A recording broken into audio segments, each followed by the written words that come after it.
Hey, what's up, you guys? This is Sex Talk with T.GRAYE.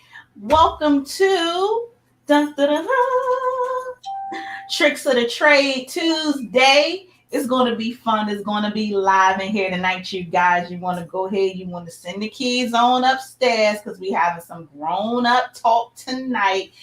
And all you sensitive people, I'm going to need y'all to go and sit down somewhere, okay? This conversation ain't for the faint of heart, okay? Ain't for the weak.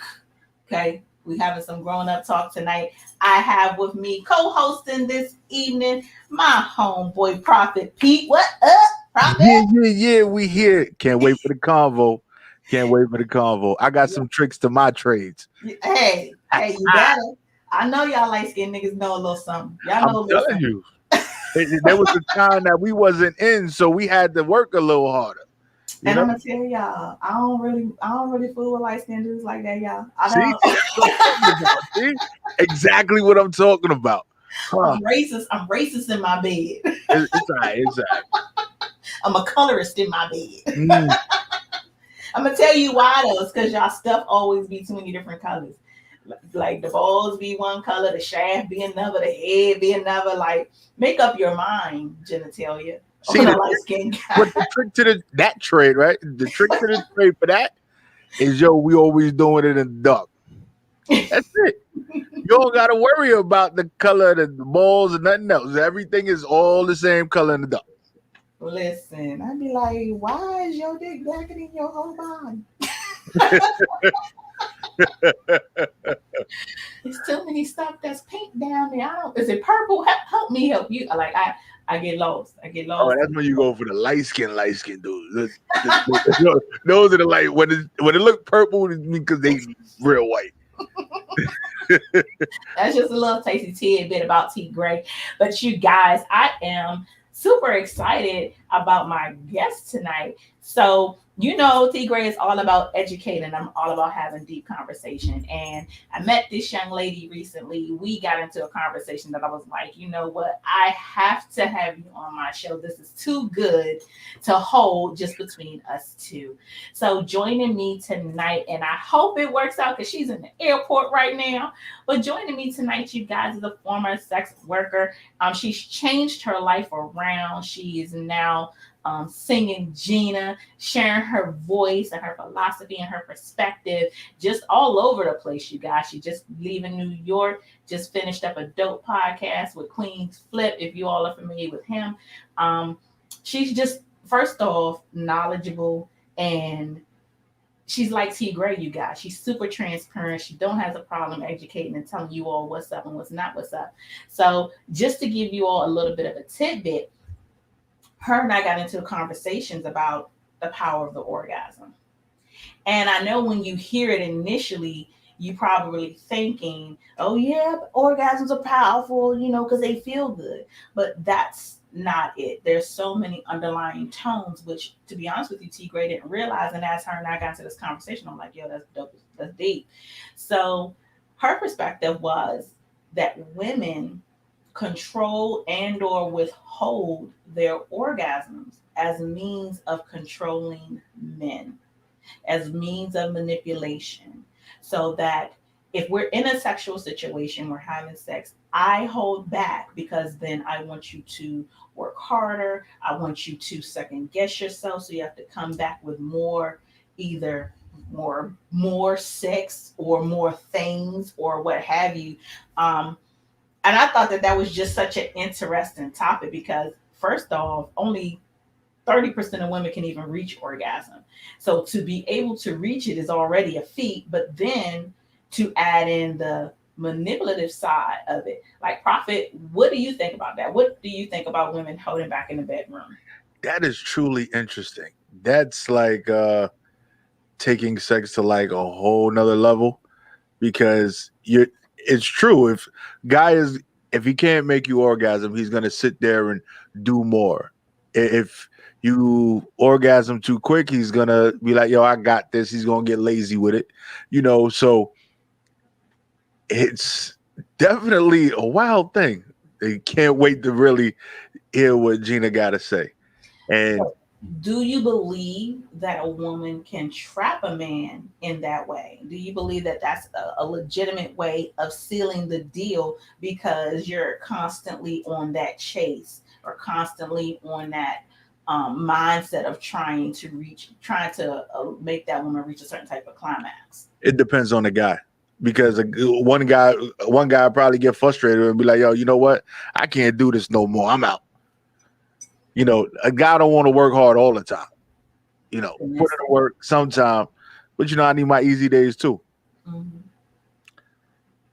So one thing that she brought up was that women don't want the men to really know that we're open.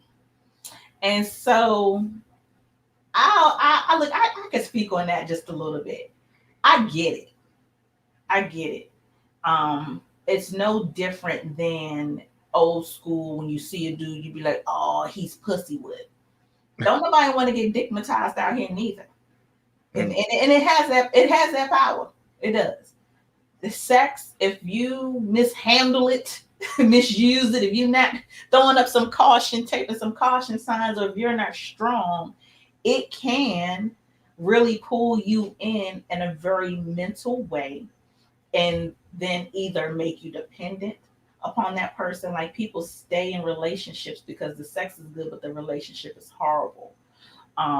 It can make you make some piss poor decisions, things of that nature. So I understand, but then for me, I would not want to. How can I put it? Like I don't need to trap no dude with sex. Either you want to rock with me or you don't. I let Mm. that be that. And if it happens that you rock with me, then here's this benefit of this bomb ass sex you're gonna have. Mm. But it's not as a means of control. It's more for me a means of release. But I can see where sex is a manipulation tool. I can see where in relationships, women and or men will withhold the sex until they get what they want, until they have whatever. It could be something monetary, it could be something materialistic, it might not be, or it could be, deeper than that. It could be something emotional, it could be something that you're eager and yearning to have. So then I'm going to use my sex as this tool now, as this mode of power now, to either withhold it or give it to you as I see fit until I get what I want or I don't want. I think people need to move past that. I think that people need to stop using sex as a weapon, stop using it as a tool. Um, because the reality of it is that's not what it's meant for. It's supposed to be No. fun. And really, if you get back in the Bible, y'all really only supposed to be fucking to make these babies. Okay, y'all supposed to be out here replenishing the earth. Y'all out here having fun. So if that's the case, like have fun. Don't use it as a means of manipulation. But has that ever happened to you? Has a woman ever tried to manipulate you through the pussy? All the time. All the time. And for me, it's like I've done it a lot. I've had my experiences, so it doesn't affect me in the same way. So I'd be like, all right, you don't want to give it to me, no problem. All right, you want me to do this for it? Yeah, I'm good. So it definitely based on the person or how it would be able to control them. Now I ain't going to say I ain't going to jump through no hoops or something for some stuff because I will, and I will probably continue to do it depending on the day of the week that it is. Okay. Okay. So you guys, my guest is in the building. My guest is in the building. I'm so excited to have her on. Miss Singing Gina, Miss Gina Fletcher. Can you hear me? Can you see me? I can. Is it clear Hello. or no? Yeah. Yes, it Is it clear? is. Yes. Oh, I'm so glad. Hi. Well, check it out. I'm on the floor at the airport, girl, just for you.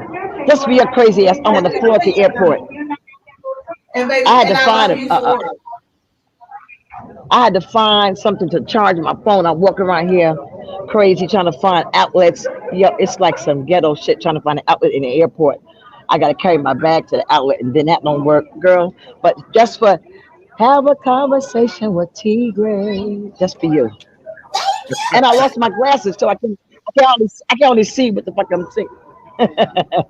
It's all Hi, right. baby. So we had started a conversation about women using the orgasm as a means to manipulate or trap men.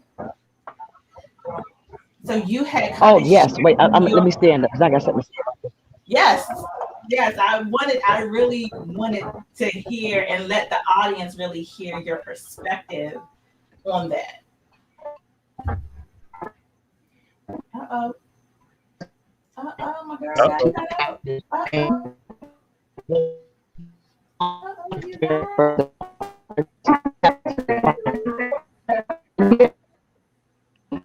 She's like in between frozen. Oh, so you guys, Are you there? we Yes. are. Yes, Man. Can you see and hear me now? Is it yes, perfect now? Yes. yes. Come on. It's perfect. Yes. Okay. Yes. So I was sharing with you that my personal experience, because I go to me first. Oh, listen, but they're calling me to get my seat. Oh fuck. What? That's what it kind of means, you guys. What you? Go ahead, sis. Go ahead and do what you got Oh to my do. God. Okay. Listen, No. I'm not going nowhere. You do Okay. what you It'll got be to like do. You 2 minutes. come back in. We'll be right Okay. here. Yes. So Okay. I'll do that. I'll share with you all a little bit um, just of her history so that you kind of have a fair understanding of where she's coming from and where the conversation kind of went. So, again, Gina is a former sex worker. So, prostitution, especially in the 80s and the 70s, that was some different shit. Okay. These hoes out here today, they on some next level. They on OnlyFans. They comfortable hoes. Okay. But back then, it was a different level of stuff. So she was a former prostitute, former drug addict, and again has totally changed her life around. But part of what she had to deal with and what she went through, the sexual side of it, is holding back her orgasms while she's with the tricks. And so that is something for real as a woman you got to learn how to do. Granted, you could be in bed with somebody that you don't know, not feeling whatever the case may be, and you would think, oh, well, you're not going to have an orgasm anyway. But sometimes, what if you slip up on some good dick? You might just. But to consciously make sure that you don't come or you don't climax in a certain way, or even if you come, you don't allow yourself to reach orgasm level. And so now you're holding back, you're holding back, you're holding back. And so her history as a sex worker, I think, was 20 years or more. So when she left that life, and she left that life what, about 20, 30 years ago, when she left that life, then it's the process of learning how to be able to be comfortable enough in regular relationships and regular sexual situations to then begin to have orgasms again. And so it's a very interesting process and very interesting. Just her story is amazing, you guys. So Gina's back on. Sis, can you hear me? Hi, baby. You hear me? Yes. Hear me? Yes. I got my Yes. boarding tickets. Okay. What happened is that I prostitute because I hated myself so much that I smoked crack every day. I quit a job 32 years ago, 34 years ago. I was teaching social worker online. I quit a job. I wanted to healing every day. So crack, unfortunately, was an amazing escape. It was the panacea for all my internal. The moment I took a hit, everything fine. However, in order to maintain that habit, you have to have money every day. So the easiest thing for me was selling my body. I've always connected men with money, a manipulative, a way to clandestine, a way of trying to make men believe certain things. It was total manipulation. I've used men for my own personal gratification, not just sexually, but psychologically, because I was mad at men for so long. And a lot of sisters don't admit that they're mad at men and that sex is a way to try to dominate. But anyway, I digress. So When I was prostituting, I knew that I had to perform certain acts, and it was about man coming. Because the moment I would pick up a guy, I'm thinking, what service do I have to do to hurry it up to get some money to get the drugs? Okay, so blowjobs, uh, uh, half and half, which is suck dick first and then fuck them, or Mhm. vaginal sex, whatever it was. I did that, and after you like relationship, find out holding and seeing men as the tool, I had to undress that. I had to almost revolutionize my way of thinking about men. Because when you're angry at a man, and it's almost like a passive thing, you don't kind of show it. You show it by withholding, or because prostitution, and also hoeing, just straight up hoeing. Uh, someone in a position she usually does not enjoy sex or orgasm, but she's doing it to try to get something from a man or a partner. I could be a man or woman, but she's trying to get something. So sex is used. Prostitution has more to do with uh, manipulation than sex anyway. You know. Mm. Unfortunately, I took it into a relationship where brother understood that I had the home mentality. And there are some women, I'm thinking about that now, in relationships, married, whatever, and don't really like their man. Mm. They don't want to live without them. So they have sex and they let him come, but they don't come because they want to make sure that he's going to take care of me. If he comes, he's going to do everything, but then they avoid taking care of themselves. Oh, it's a plethora of sisters who are going through that. You know, some self hatred and experience was using men. So I had to do a whole regroup of making amends to men, not fucking with married men, not fucking with men who had a girlfriend, not holding back just to make you think I'm the shit. You know what I'm saying? Sucking your dick to the point of, and I think you're gonna come and give me everything. You know but hating the fact that I was doing it for something, and then once I started smoking crack, I was then doing it for something else, for protection, for support, so that you don't leave me. You know what I mean? Yeah, So yeah, it's a very definitely. So intense conversation. you said something that I do really want to touch on because you guys, if you all have followed me before, looked at any of my other shows, I've talked about this before, and I think it's a very interesting subject. Um, Hoeing in the grand scheme, you hear that word, you think chick on the street, you think chick in the hotel, you think, you getting paid for a service and it's only sex and here's the money, here's the sex, and that's it. But hoeing, you guys, to be honest with you, goes way deeper than that, goes way past that.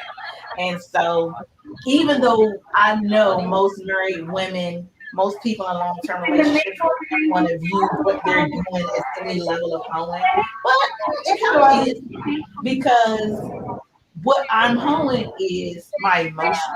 What I'm hoeing is the care and the attention that I'm giving to you and my responsibilities to you. And in return for this care and attention that I'm giving you in this love or whatever I'm giving, the return is you providing for me, you paying these bills for me, you taking me on these trips, these vacations. And so we get into um sometimes these long-term relationships, sometimes marriages, whatever the case may be, and the sex is piss poor. Piss poor. You're not going to be satisfied. Okay, let's just call spade a spade. You're not going to be satisfied. You're either going to be masturbating or you're going to have a side nigga, whatever the case may be. But you keep your main joint because your main joint is everything else that you think is okay. And they provide and they pay this and they do that and yada yada. But at some point, are you not still selling a little piece of yourself if the level of satisfaction is not even cute? Again, I know I'm probably going to ruffle some feathers by saying that, but low key, that's the reality. Low key, some people are still out here hoeing for that mortgage, hoeing for them car notes, these cell phone bills, whatever the case may be. I got these babies, I need these college tuitions. And if you remove the things that you're being compensated for, if I remove my emotional attachment, if I remove the sex that I'm giving you, if I remove any of the things that you pay into, take the money away, then what? You know what I mean? So just my challenge to you all, just in general, as you enter into relationships, as you step into things that are long term, whatever the case may be, ask yourself this, not only of yourself, but of the person that you're choosing to be with. If you take away the sex and you take away the money, what then do you bring to the table that nobody else has, that nobody else can do? As a woman, if I take away the sex and the money from T.GRAYE, what is it that T.GRAYE has that no other woman can provide? That's the thing that you bring to the table. That's the thing that you offer. Not just my emotions, not just my love, not just this bomb ass pussy. No, it's not just that. It's so deeper than that. But that's going to be my challenge to you all for 2021. Try to answer that question. Answer for yourself, answer for your mate, and really see what you come up with. Because again, it has to be something that no other woman or no other man can offer. And most of us put deep into ourselves. We really should. We really should.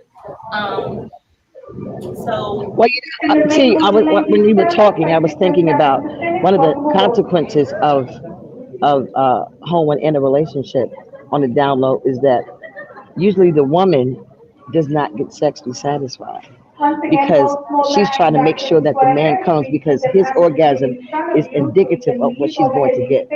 So yeah, she's robbed of orgasm, and a lot of women don't masturbate. Unfortunately, I know a lot of women that say, "Oh, I can't do that.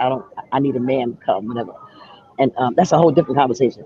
But the whole it's not prostitution because game, look, that's if where you're we were fine, going next. We were dipping into the power of masturbation. Was up next. oh, really? Oh, wow, that's great. Yo, listen, Look, let me say this to same you. I didn't have an conversation. orgasm through masturbation.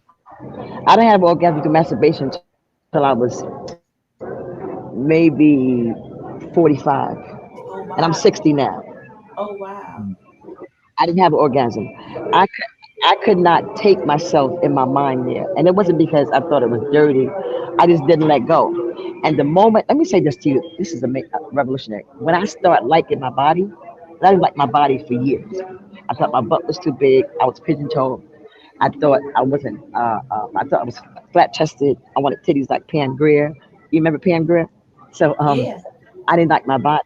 And the moment I started liking my body in my 40s, I started enjoying myself sexually. And I thought I needed to have something to go in me, and it was just for clitoral stimulation. And now, I scream my own name. I cannot believe the feeling. So, what happens to me with orgasm? There is a level of liking myself more. I had to like myself to have an orgasm. I'm just really realizing that I had to like me to have an orgasm because I'm having sex with me.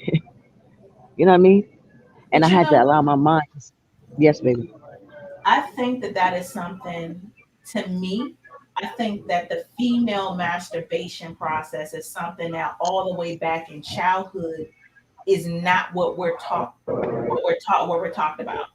Like I think a lot of guys, your dad, Right. your friends, your homeboys, they tell you they guys talk to other guys in their younger years about jerking off. You know what I mean? Like Prophet, do you remember your first Right. conversation about Right. jerking off or how old you were, Prophet, when you had that conversation? Probably what, 9, 10 years old. But that conversation doesn't necessarily happen for girls. Hmm. The understanding of being Right. It was okay not. with Right. yourself and being able to touch yourself and knowing your body, because the reality of it is, you guys, if you don't know your body, you can't teach another person how to treat your body. But that's not something that I think for most females. So we don't necessarily grow up knowing that it's okay. Right. Right. And mothers don't talk about masturbate. They don't teach you how to masturbate. They don't tell you, listen, in order to relieve yourself to know what it feels like, then do this. They don't tell you what stories to get or how to use your fingers. Because I tried to use my fingers when I was in my 40s. And, of course, a toy is so fast. My fingers can't keep up with a toy. But I just felt as though I needed somebody else. And when I started liking my vagina and liking the way it looked. Oh, just it was a plethora of things that I learned about my body that allowed me to let go in my mind so I could receive the orgasm. And when I had an orgasm, I thought that I cried. I cried. I Mm. cried. Um, I could not believe. I'm getting emotional about it now. I can't believe that. I cried because I could not believe, seriously, that I have robbed myself of enjoying myself. I thought I had to have another person. Ain't that deep? I had to have another body to enjoy my own body. You know what I Mm. mean? Oh, I thank God for revolutionizing my mind. Really, really. It's So amazing. I think that's impactful. It's impactful. And first off, you guys, you're never too old to learn. Okay, so let me tell y'all that. So for those of you out there, and I'm speaking to the women directly, for those of you who feel like masturbation is nasty, it's disgusting, that to me says that's your personal feeling about your own vagina. It's yours. Own that thing. You know what I mean? Be able to be comfortable or find a place in your mind that you can go and be comfortable with touching yourself. Know yourself. Hell, taste yourself. T.GRAYE know this junk tastes good. Okay, first Yes, thing. yes. I take Girl, listen. delicious. And let me see. You know what, sister? Well, one of the reasons I knew that I wasn't gay because I like titties. I like man titties, right? But I thought, well, if I like titties, I must like women. But I don't like pussy. I tasted my own vagina, and it was clean when I tasted it, no smell. But I don't like that. It tastes like baked potatoes or mashed potatoes. I don't like that taste. So I know I don't like pussy. But no, it tastes like something like I could have put some butter on it or something. I don't know. Or salt. Maybe I need some salt on my pussy, but I didn't like the taste of pussy. I don't like it. So, but I like titties. So, um, a lot of times, why is he like? So I realized that it was man titties I like. Even though if I was gay, it wouldn't be no problem. I don't give a fuck about that. I like what I like. But forgot what I was talking about. See? Yeah, that's the weed in my. That's the weed. What was I talking about too? Man, titties, you know you're not gay because your pussy tastes like potato. Go ahead, Joe. No, no. I say it tastes like baked potatoes, something like that. But Was it a loaded baked potato? no, it was a clean baked potato, no sour cream. Just you know how vaginal discharge is kind of like sometimes just a little milky. You know what I'm talking about, Prophet. He I got knows Yeah. what vaginal juice I got is like. I don't like that. It's disgusting to me. And but oddly, I like swallowing sperm. That's oddly enough. Mm. But That's with sperm, interesting. you just swallow it down. You don't swirl it around your mouth. You don't really taste it. If you know how to suck dick, you do not let it swallow unless the man wants it in your all over your mouth or something. That's different. So let But me tell you, you guys, when I first started giving head, I absolutely did not swallow. Like I used to feel like I could feel every single one of the sperm swimming down my throat. on the I plane. really, I really I have to felt get on like the plane. T.GRAYE, I gotta get on the plane. okay, babe, My plane take leaves in me. 5 minutes. I No love problem. you. We're gonna I catch up and do this love again. you for so many reasons. I love you for all seasons. I gotta go. All right. All right. Talk to you All right. soon. So, you guys, that's real talk. When T.GRAYE first started giving head, I used to feel like I could feel every single 1 million trillion of them Jones going down my throat. Seriously, I had a mental block. I had a mental block on swallowing, and God forbid it be a guy who produces like a whole gallon of nut. Like, nah.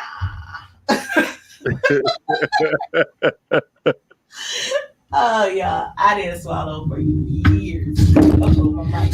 I didn't swallow for years, you guys. I ain't even gonna hold y'all. Years. Okay. It's a wonder that I even do that shit from time to time in my grown in my 30s. But I was like, nah. And I don't remember what changed or why I think maybe I was in a long-term relationship and that guy didn't really produce that much. And I was like, I'll try it because and because it wasn't as thick as other guys, it wasn't as white as other guys, and I'm like, okay, I could take this. Hmm. And so, I had to slow walk myself into that shit. I had to slow walk myself into that shit. And believe you me, every nigga ain't getting that. Okay, just every nigga ain't getting that. But it was definitely like I had to really get over because it was like, oh God, it's so nasty, and I could just feel it. Definitely a mental thing because you can't feel them. You can't feel them. How you know? How you know? You just Huh? how you know? I ask questions. How you? They be lying. Like I remember in sex ed class in probably like the 5th grade or something, and the teacher put a dot on the board. It was a dot on the blackboard, and she's like, "In that dot, there's like a million sperm." I'm like, "Wow, that's some serious stuff right there." So there's no way you can feel it. Like it's a microorganism. You can't feel it. I felt them jokes. I remember that shit like it was yesterday. He was like, oh, Nah. no. Nah. So, oh my gosh, there was so many things that I wanted to touch on with Gina. So you guys just wait because I'm telling you, I'm bringing her back. I don't know if it's going to be next Tuesday or the Tuesday after, but she's coming back. We're going to finish up this live and we're going to give y'all the real. We're going to have a sex one-on-one because, to be honest with you, it's a lot about the game just in general that she garnered. And I know y'all probably say, well, what are you supposed to learn from somebody who was a sex worker or what have you? Because maybe their notion or their mindset about sex and how it relates to regular life might be different. But the reality of it is, it's almost like high impact aerobic. We out here on some low impact shit. Mm-hmm. We are. We out here on some low impact shit when it comes to sex, when it comes to our sex lives, when it comes to our day to day. We on some low impact shit. Every once in a while, you need to bust that ass. You need to get some of this high impact and see what's really going on. So that's why I say like her perspective that she offers is so amazing because there's so many underlying mental things that correlate in sex that she learned from that lifestyle. And you would, again, you might think that, oh, it doesn't apply to regular life, but it does. The game is the same. The players are different. The game is the same. Just as if, like I said, people might not consider, okay, you still hoeing if you were white. You are. You are. The game's the same. You just happen to be playing the game and with a ring on your finger, but the game's the same. Shit ain't changed. Yeah, Shit ain't changed. Shit ain't changed. absolutely right. I was in a marriage for a long time, and I know that certain things only happen when certain things were asked for. Mm. And it was, I want to go on vacation. Or, oh, we need the bathroom remodeled. We need this done. We need that done. So in those instances, that's when I got treated different in the bedroom. Mm. And Now, so what do you do as a man once you realize that you're being manipulated in that way? What is your recourse? what is my recourse? Mhm. Well, my particular personally, my hey, look, I'm enjoying the extra attention. So I basically turned into a trick. I'm gonna do more because I want more. So that's how that went down. And it created a monster. And when I was like, nah, I'm not doing that no more, it was like, whoa, hold up. You're not holding up to your end of the bargain. I'm like, I ain't know we was in a business agreement. It So is business. It is business. You guys and people, you all seem to forget that y'all in a motherfucking contract. Y'all got paperwork on the neck. You're in business. It might be nice to call it marriage. That word sounds beautiful. But you in business like shit. yo, we tied together in taxes. As soon as taxes come involved, that's it. It's a business. You in business like shit. So if your end of the bargain, again, is what you bring to the table financially, And the other person's end of the bargain is what they bring to the table. Otherwise, guess what? Somebody's still out here hoeing. And it's okay. It's okay. It's okay. If you're hoeing for love, by all means, turn them tricks, do your thing. But the reality of it is, be realistic. Don't let sex run your life in that way. Say for instance, in profit situation. So if the things stop coming, I'm gonna stop having sex with you. No, that's that's not the way to operate. Like if I'm in a relationship and I love the person that I'm with, um, of course I'm going to want to have sex regularly, but it should not be fueled by material shit. It shouldn't be fueled by gifts. It shouldn't be fueled by all these other things. My desire for you should be genuine because then once it starts being about what you can provide for me, then my desire for you is disingenuous. That's Mm. it's not real. Me wanting you, me wanting to give myself to you, me wanting to feel you inside of me, it's not there. It's not there. And I'm a firm believer that once the sex goes, everything else goes. And if the sex is gone, I'm not going to continue to have sex with you just for you to pay this, pay that. I'm not. Now, again, I'm not speaking for no other woman, no other man, whoever is out there reaping these benefits. That's beautiful. And y'all probably say, well, T.GRAYE, that's probably why your ass is broke. Might be. Might be why. Might be why. Because maybe I'm not using my coochie to the best of my ability. But I just can't see that.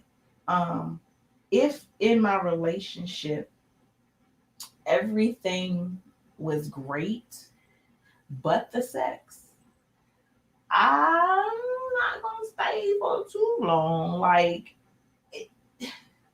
it, it could be phenomenal. You could be an excellent provider. You could be the nicest guy on earth. But if I'm not satisfied, or if I have to depend on a mechanism to get off, or on my own self to get off. And don't get me wrong, again, masturbation is a beautiful thing and I love it. I love my pussy. She's my best friend. But I don't want to live like that forever. Either I'm going to cheat on you or I'm leaving. Mm. Like, I think so many, like she said, even in tricking, um, the end result is the man that come, and the woman is, it's her job to satisfy. It's also like that in relationships. But don't forget that women still deserve to come, you guys. We do. We still deserve to come. We still deserve those orgasms. We still want to be wanted. We still want to be touched. Like all the stuff that got you there, we still want all that. So, if it stops on one end or the other, and like you said, somebody's not holding up the end of the bargain, to me, there's a level playing field when it comes to the bargain or whatever the bargain is. There's a level playing field. There's a level playing field in the financial situation, there's a level playing field in the bedroom. I don't think those two things should be confused. No, and if there's a bargain that's supposed to be held up to, I think the other person should know. if if that's going on, hey, look, I'm gonna give you some ass. If you continue to do what you're doing, then the person has a choice. They understand. Well, if I'm not doing this, then I'm not going to get it, and then they make a choice, and then they move forward. But don't have those conversations by yourself because things will go left real quick. Hmm. Most definitely. Most definitely. So, another thing, you guys, that I wanted to touch on this with Gina, but you guys, I promise she's going to be back. Um, Black women. She had made mention that we weren't taught to respect Black men. Um, and so, again, we're going to touch on how that translates into the bedroom. But, Prophet, do you think that there's a disconnect with Black women and how they treat Black men as opposed to other men? I do, and I think it's more systematic that why that happens. I think it's more systematic. If we look at the way the system is put together, you know, most of us, not most of us, but a good portion of us grew up in one family homes, but one parent households. We had the system that said if we got married and we were struggling, we wouldn't be able to receive assistance from the government. So we had to not get married and live apart. Mm. And so there's a lot that contributes to the black woman not respecting the black man, because even in society, we're looked at differently. Mm. We're looked at differently as not the provider. But this, I could take this all the way back to slavery days. The big black man, the big black strong man, the one that a man is supposed to be a protector.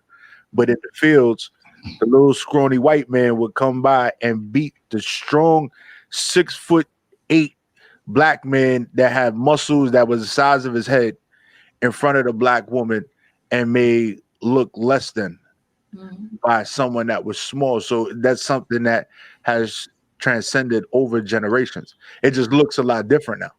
Mm-hmm. And it translates into relationships and everything else. A black man is not called the father of my child. He's called the baby dad. Mm. How do you think that translates into the bedroom? He's not allowed to be dominant. He's told what to do and how to do it. And you know, the woman has ultimate control in the bedroom when it comes to a black man. It's the craziest thing, because because women have taken this dominant role in the bedroom and in life. So a lot of that has changed the way black couples interact for the most part. Gina's back. Gina's back. Well, let her on in here. Hey, boo. Hi, baby. I'm here. I'm on the plane. We just sitting here. Can you hear? Amazing. Yes, Wait, and what it's we perfect. talking about? Claire. So let me catch you up. We were touching on one of the subjects that you and I talked about, that black women not respecting, weren't taught to respect black men, and then how that Right. translates into the bedroom. So Prophet was sharing a little bit, saying, you know, that men, like in the bedroom, have now had to be, I guess, more submissive, or the black woman is now taking on a more dominant role. But what do you think about that? What do you think about the way that black women respect black men? Well, you know, I think you and I discussed it, that because of the enslavement and what women had to see happen to black men, there was a level of disrespect built in that this brother can't provide it, take care of him. So all he's good for is what slave master said, is fucking. Yeah, Unfortunately, the level of yeah. disrespect towards black men is exacerbated in the room, because the roles are supposed to be about who can do what. You feel me? Unfortunately, a lot of sisters who don't respect men teach their sons how to respect themselves, talk to the men disrespectful, and of course, in this bedroom, the man a lot of times feels the need to just smash and just get off, because he doesn't feel like he's worthy of anything else. Unfortunately, sisters who don't understand the power of what happened to us as a people, it trickled down to the way we treat each other, especially in relationships with men. Brothers feel emasculated. So if he holler at a man and talk to him all kind of wild ways, and then want to get in bed and perform, his dick will probably won't even get hard. Seriously, because respect is let me say, I want to say this. Titillation is exacerbated with respect. You know what I mean? I think a man's dick gets hard when he knows that you respect him. And respect doesn't mean I cook for you, I do. No, it's what they say. Don't make decisions by talking tone. Just the way we talk to men has to change. A lot of sisters, we talk the questions, but the tone, men of tone, how you say it, how you say it. I mean, so of course, to I have a whole workshop about that. I mean, not a workshop, but it's deep. It's deep. Yeah, and that's very true. So you And guys, I'm an advocate of sisters changing their mindset when it comes to brothers, because a lot of sisters don't trust men. They're with them, they sleep with them, they give them money, they give them some pussy, they suck their dick, but they're always checking their phone, wondering where they're going, uncomfortable with having female friends, uncomfortable with them going anywhere because they don't like themselves. And when you don't like yourself, orgasm is difficult. When you don't like you, I'm telling you, when you begin to like yourself, then you will easily respect the brother and know that it's not a game, it's not a ping pong. It's not about who comes first. Because if he comes that oh man, the dynamics is so deep as a people. You know what I mean? yeah, yeah, most definitely. So something that you said, you guys, me learning how to talk to men better didn't happen until my late 30s. I'm just be totally transparent. I was one of those females who my mouth had always been outrageous. Um, I do come from a lineage of strong women. I do come from a single mom household, so absentee dad. So I look, I got all the telltale criteria, all the signs. And it took one of my relationships. It took, and he was older. It took him continuously saying to me, Tiffany, you can't talk to me like that. Or Right. he wouldn't respond. It was a brother. It It was really a brother that helped me. did over and over. And I'm like, I didn't see anything wrong. I didn't even realize how I was coming off. I didn't realize how abrasive I was. I didn't realize, I am brutally honest in by nature because I'm a Sag. That's what we do. We tell it like it is. But it was just with so much masculinity and just so much in me that again I didn't realize that it was something that I even needed to learn how to dabble Anger. and learn Some, how to talk some of to it is men. anger. Right. And so in that process, like he would really just calm me down, talk to me, tell me why, calm me down, talk to me, tell me why. So I'm glad that I had that experience because then I became better. Then I became better. So Right. now how I talk to men, how I deal with it, there's definitely a 180. I'm totally on the other side of this shit now. Like I am so much better at it. And what was interesting to me was when you and I talked for the first time, you made mention of the fact that how I respect black men on my show. And Yes. I don't even like That's at also that I'm time, doing this. right? I wanted to say to you, like, I just got like this. Okay. I just in the last few years have gotten to a place where I can talk to men the way I do. And so even in the background of this comedy world, it's a lot that happens and a lot that I've gone through, especially my Right. first year doing the show. And even Right. being able to move past those things and still sit down with people and have this, this symbiosis and this one-on-one and talk to men in a way that they deserve and that they respect, it's been big. And then also what made a difference, just even with my show, if you all live in Philly, you got to check this comedian out. But the comedian Buck Wow, we sat down there like a 1 hour special, and he talked a lot about damaged men. I've had Hope Flood on. We sat down for a minute, and she talked about damaged men. And then in those conversations, I then learned this not necessarily that you got to coddle these men or anything like that, but you do have to listen to them differently. You do have to handle them differently because they are damaged the same way we are. They've been through some of the same things we have. They've been raped. They've been molested. They've been hurt. So why not give them the same care and attention that I would if it was a woman sitting beside me having the same conversation? You know what I mean? So definitely a learning experience. And I'm glad that I'm at that point. And I'm glad that it's something that I can then now instill into my daughters and how they maneuver and how they learn men and talk to men and deal with them. Especially the black man. Like again, you guys, I'm not saying that he needs to be coddled, but he does need to be taken care of. And we can't just denote I that think you because should be coddled. I think you should be coddled. I think brothers should be coddled, nurtured, supported. That's important because we weren't taught to treat them with respect and dignity. We weren't taught to look to them, especially when it comes to money and sex and life Mhm. decisions. We try to do that on our own. And the submission to me means the mission underneath the mission. It doesn't mean passivity. Submission. You know how a car has an engine? The Mhm. woman's the engine, I believe. Let the brother drive. Let the brother drive. But no, we want to be the engine and drive and tell him how to drive. We fuck up so much because we don't respect this power that brothers have. Yo, it's nothing wrong when a brother loves God. I don't mean religion.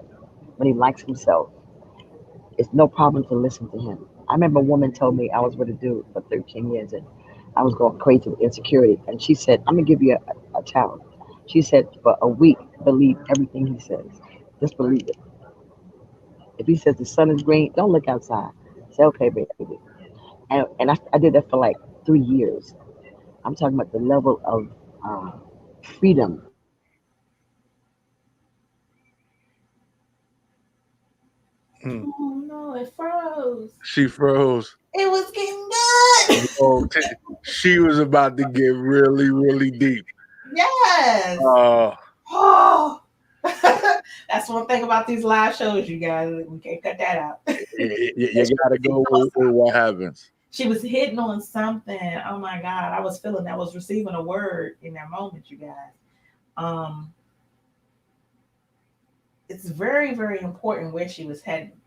Um, and because of the phase that I'm in my life, uh, I can definitely say maybe this is why me and this woman, like when we talked, like it was like an immediate click. It was an immediate click. Like she really has such a firm understanding that I genuinely believe needs to be shared with you all, um, and just takes the conversation to a different level. Um, so, what she was saying about the type of man, I guess that not the type of man, but being able to offer your respect, your care, your consideration, um, to the black man, and not just be um, I don't know what word I'm going to use, you guys. Normally, T.GRAYE's words be not just be. I don't want to say a bitch because it's not that. Um, I don't want to say aggressive. It's not that. But I can't think of the word. You know what the hell I'm talking about. Be better, bitches. Okay. Like, I don't know what other way to put it to you. Put that shit on the shirt. Be better, bitches. Okay. Because don't ever underestimate what the other person is going through. Don't ever underestimate where the other person's history is, where they've come from, where they're going.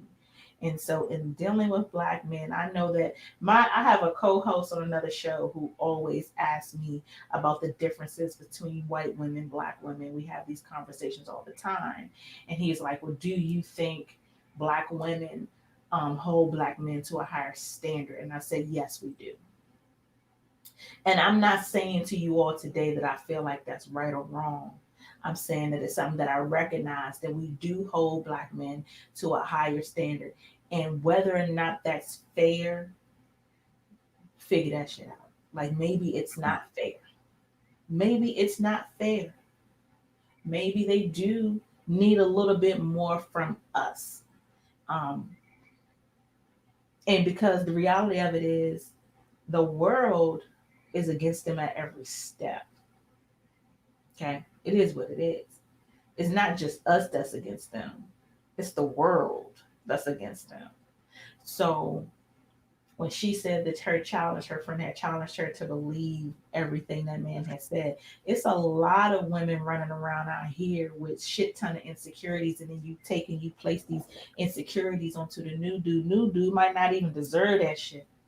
Okay, new dude might be fine, but this is now the pressure that he has to deal with.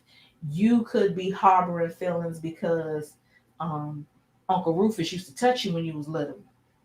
and never consider the fact that you dating a guy whose auntie or mom's best friend used to touch him.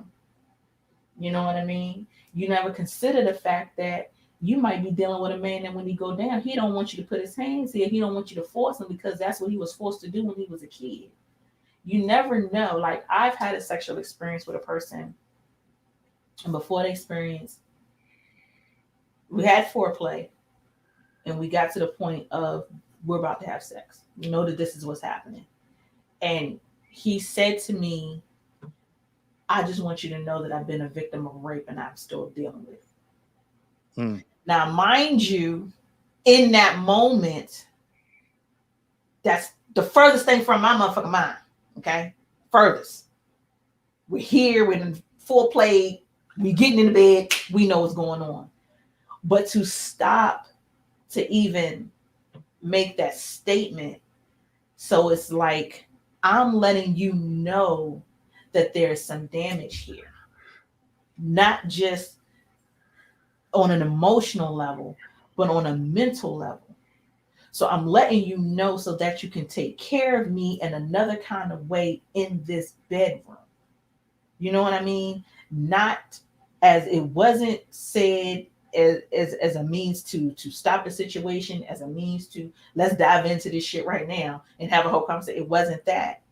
But I appreciated the fact that he told me that, because then now I know that I have to adjust, not be abrasive, not be like, oh, so what does that mean? You don't want nobody to do this. You want to not to be no asshole. It was to have a different level of care and understanding in whatever sexual acts were performed, so that he knows that he's comfortable and in a safe place. Mind you, we in his own home, in his own bed, but you still need to know that you are comfortable and in a safe place. You know what I mean? Like this shit goes way deep, and I think a lot of women, we take these kinds of things for granted. We take and look at these black men and assume that they're supposed to be the strongest man on earth, that they're supposed to not let nothing bother them. They're supposed to, put this cape on and fly around and just start saving hoes. It's just not like that. Sometimes we got to put our capes on. Sometimes. And that could be outside the bedroom, but definitely it could also translate to inside the bedroom. If you don't take a level of respect for the person that you're with, and I know that you all out here are all races or whatever, you probably like, oh, T.GRAYE, you're talking about black folks. It applies to the rest of y'all motherfuckers too. When you have a level of respect for the person that you're going to get in that bed with, they know that. They can feel that. They can sense that. All of those things definitely do come into play in the bedroom. And when you put proper care and attention into the person that you're dealing with, especially us who are harder on each other because we're a certain color, if we put the proper care and attention into who you're in that bed with, it translates over to something amazing. It does, and it can. And for the people who choose to be super dominant outside, and I'm talking to men and women alike, it's okay to submit. It's okay. It's okay. And just like Gina said, it's a submission. If your mission is to make that person feel whole, then do that. You don't have to be so all the time. You don't have to be so aggressive all the time. It's okay to dial that shit back. It's okay to make that man or that woman feel like a king and or queen in that moment, and safe and secure and taken care of and nurtured and all of that. Like sometimes it's okay just to lay. It's okay to massage a person and not let it be about sex. It's okay to just cuddle and it ain't got to end up in fucking. Like, it's okay, but understand that in those times and in those moments, you need to know what your partner really needs and what your partner doesn't. I know I'm probably ranting. I'm sorry, you guys. Your girl gets on it for a minute. I apologize. Y'all got to come back. Y'all see me again. So, Prophet, where you at with it? No, I could definitely tell you, I could agree with, there's no need to to always think that everything has to lead into sex, the cuddling, the being there intimately. I'm a big intimacy individual. You know, it doesn't have to be sex all the time. I can sit there and hold you. I can sit there and give you a massage, rub your feet, hold your head, hug you. Those things mean more to me than just the physical act of having sex. But there's a lot that goes into the mindset of thinking that every time something like that happens, sex has to be the end result. And I guess that has to do with a lot of the relationships that people were in. And we might not want to classify it as, but it's a form of sexual abuse. Mm. You know, people don't really talk about it on that level or really say anything to that. It's like, well, this is what I was supposed to do. This is how it was, but it doesn't have to always be that way. And getting into different relationships, it changes the way the person looks at you, even when you try to do it. You know, just believe what I'm saying. If I'm saying this is what I want, just like Gina said, if this is what I'm saying I want, just believe me that that's all I want. I don't need nothing else. If I said the sky was purple, she said, don't look out the window. That that's a crazy example, but it can also be just that simple. Yo, I just want to hug you. Is that okay? Like, can I just hug you? Oh, but what you want after? Nothing. I just want to hug you. And these are these things that we have to get into, and the distrust, the lack of respect. That's where all of that falls into play with it. And when we talk about, you know, black and white relationships, white women are taught to respect their man, regardless of what. Right? He can have 50,000 women. They end up on the news. The wife is standing right there next to him and just riding with him. Black woman gets an inclination of something going on. She's ready to throw you to the wolves, kick you out, take you for everything. But I feel it's the lack of respect. Now, it's not every black woman. I'm not saying that that's the way that it is all around the table, but there's a lot of it that happens, and it becomes the norm in our communities. So it is, man. It is.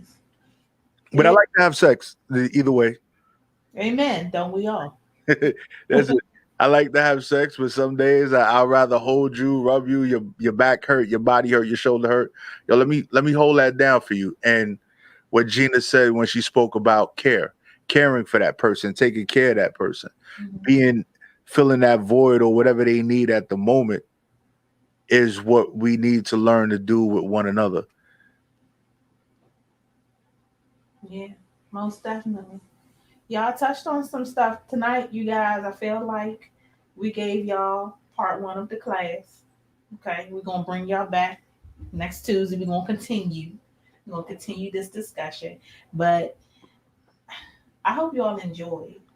If you have not already, make sure you take the time out to go and follow my guest at Singing Gina. That's singing without the G. Throw Gina on the end. Boom. There you go. Because not only does she offer this amazing perspective, she's funny as fuck.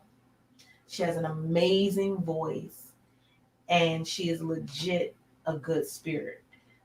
She's making moves, making waves, and getting her name really out there, you guys, right now. So she's on a lot of different podcasts, and her perspective and just how she helps other people to heal. And that's a lot of what I hope to do. That's actually what happens a lot behind the scenes. You all don't see that part. But some of the comedians and things who have come on, I've actually helped them in their own personal lives and in their personal relationships. And I can say, okay, this works. And she's that type of person too. So make sure you all check her out. SINGINGINA. Follow her. That's her thing on all social media. And I'm gonna be back, you guys, next Tuesday. Sex Talk with T.GRAYE. Schooling y'all niggas once again. Prophet P is in the building. Make sure you check him out. Make sure you check out his show, The C Spot. Okay? And follow your girl. Okay? follow me at the T.GRAYE or at the Love Below _ Sex Talk with T.GRAYE. Hit up my website, www.sextalkwithtgray.com. Get your ass some merch. I'm going to be doing new shirts for the summertime. So, got some new things coming. Get you some of that old shit because it's going to be on sale soon. Enjoy. And we're about to start selling these because I love this mug. Oh, let me tell you this first mug. Give me your money. That's it. Yeah, pretty much. But I will see you all again next Tuesday, right here, streaming live to YouTube, Facebook. It's on the WEMS page. It's on the Love Below page. There's no reason why you can't find it, no reason why you can't see it. And we will see you all again 9 p.m. live. More sex, more fun, more T.GRAYE.